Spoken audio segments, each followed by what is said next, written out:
All right, y'all. So, real quick, I want to talk about the only two things that you really need to do to prioritize fat loss. And what most people mean when they say they want to lose weight, most people are talking about wanting to lose fat because most people don't just want to lose water. They don't just want to lose muscle. Most people don't want to lose those things at all, whether they realize it or not.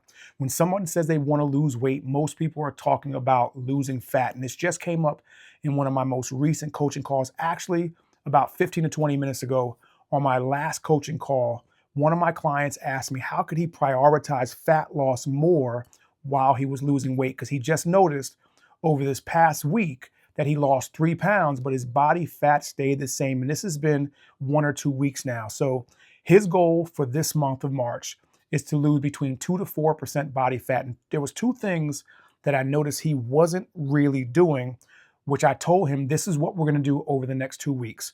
So if you're looking to preferentially focus on burning body fat and losing body fat instead of just losing weight, here's the two things that you need to focus on.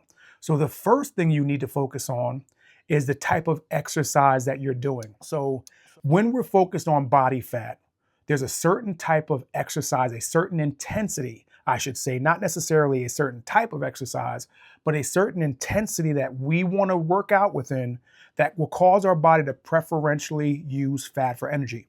Now, there's two types of exercise. There's what's called anaerobic exercise, that means without oxygen, and aerobic exercise, that means with oxygen. Now, during these types of exercise, these anaerobic and aerobic, your body's going to use or preferentially use different things for energy. Now, your body will use a little bit of both, but your body's going to mostly use one or the other. Now, for exercise, primarily, we've got two sources of energy. We've got carbs and we've got fat. Now, your body can tap into protein in absolutely dire cases, but normally, for the most part, our bodies are either using fat or it's using carbs. Now, during anaerobic activity or high intensity activity, think about sprinting or think about HIIT training, high intensity interval training.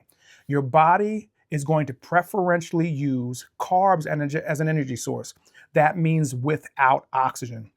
So because the level of exercise or the intensity is so high that your body cannot efficiently use oxygen for energy, so your body can't efficiently burn fat, so your body will preferentially use carbohydrates. Now, for moderate intensity activities, think about like jogging, or think about a normal exercise session where you may do a set, take a rest, do a set, take a rest, and it's not really high intensity.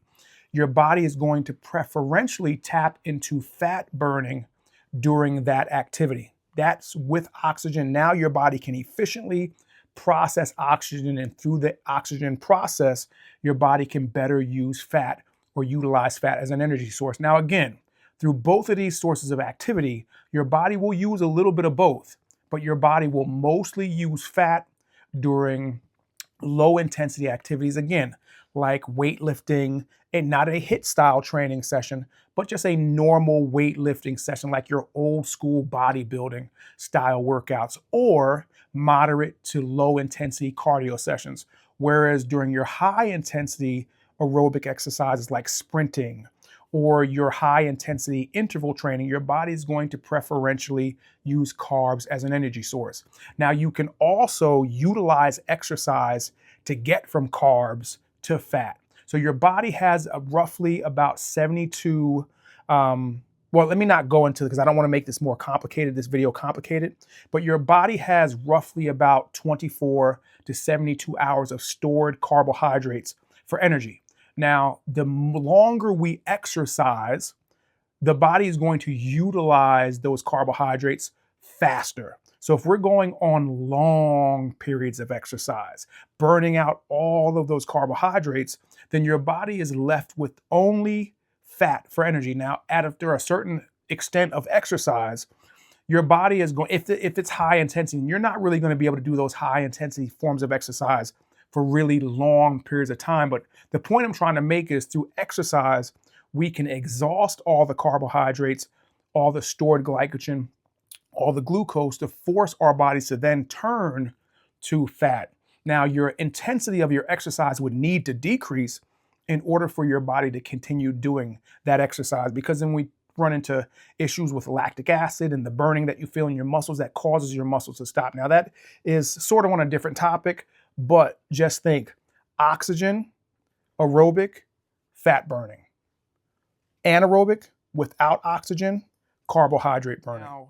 Another way that you can force your body to use fat is through how you eat. So if your body has a choice between carbs for energy and fat for energy, your body is going to almost always choose to use carbohydrates as its energy source. And this is one of the reasons why I advocate and I really try to encourage all of my clients that want to lose weight, but mostly want to lose fat, to go on a lower carbohydrate diet. Now, I never encourage no carbohydrates because I don't believe that that is a sustainable way to approach weight loss or fat loss.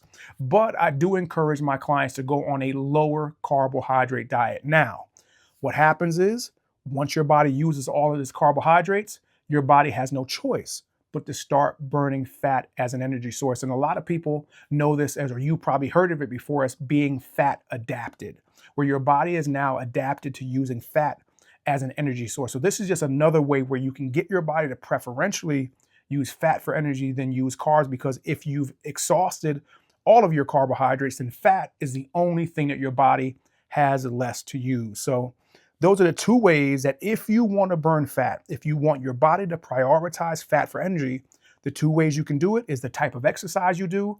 Remember, moderate to low intensity with oxygen. Aerobic means fat burning. And the other way is to go on a lower carbohydrate diet, using up all your carbs so that when your body has no more carbs, because carbs are going to be the source of energy that your body prefers if it has the choice.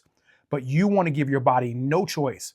Burn off all the carbs or just don't take in any carbs, and your body has to use, I shouldn't say take in any carbs, take in very low carbs, then your body has no choice but to burn fat. So if you're looking to burn fat, those are the two things that you can do to burn more fat. And if you want to learn more, or if you need help on your own fitness journey, click the first link below in the description, fill out the form, and the two of us will figure out what we need to do to get you on your body transformation journey.